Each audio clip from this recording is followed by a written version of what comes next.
नवरात्रोत्सव आणि आगामी स्थानिक संस्थांच्या निवडणुकीच्या पार्श्वभूमीवर विट्यातील 2 टोळ्या पोलीस अधीक्षक संदीप खुगे यांनी 3 जिल्ह्यातून 2 वर्षांसाठी हद्दपार केल्यात। यामध्ये सुजित काळे आणि प्रथमेश शिंदे या टोळींचा समावेश आहे। या दोन्ही टोळ्यांना सांगली, सातारा आणि सोलापूर या 3 जिल्ह्यातून 2 वर्षांसाठी हद्दपार करण्यात आले। हद्दपार करण्यात आलेल्यांमध्ये काळे टोळीतील सुजित उर्फ आनंदा तुकाराम काळे वय वर्ष 26 राहणार लेंगरे तालुका खानापूर, अक्षय उत्तम मोहिते वय वर्ष 23 राहणार जोंधळखिंडी तालुका खानापूर आणि शिंदे टोळीतील प्रथमेश उर्फ पिल्ल्या मुकुंद शिंदे वय वर्ष 19 आणि स्वप्नील दगडू खिलारे वय वर्ष 22 दोघे राहणार लेंगरे तालुका खानापूर यांचा समावेश आहे।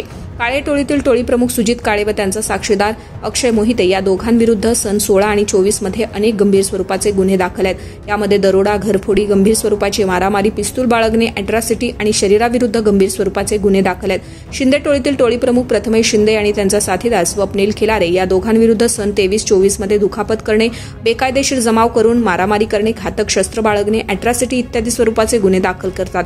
नवरात्रोत्सव आणि आगामी स्थानिक स्वराज्य संस्थांच्या निवडणुका सुरळीत पार करण्यासाठी दोन्ही टोळ्यांना हद्दपार करण्यात यावं यासाठी विटा पोलिसांनी पोलीस अधीक्षक संदीप घुगे यांच्याकडे प्रस्ताव पाठवलाय। या प्रस्तावावरती पोलीस अधीक्षक घुगे यांनी सुनावणी घेतली। यानंतर आता 3 जिल्ह्यातून या दोघांना 2 वर्षांसाठी हद्दपार करण्यात आलंय।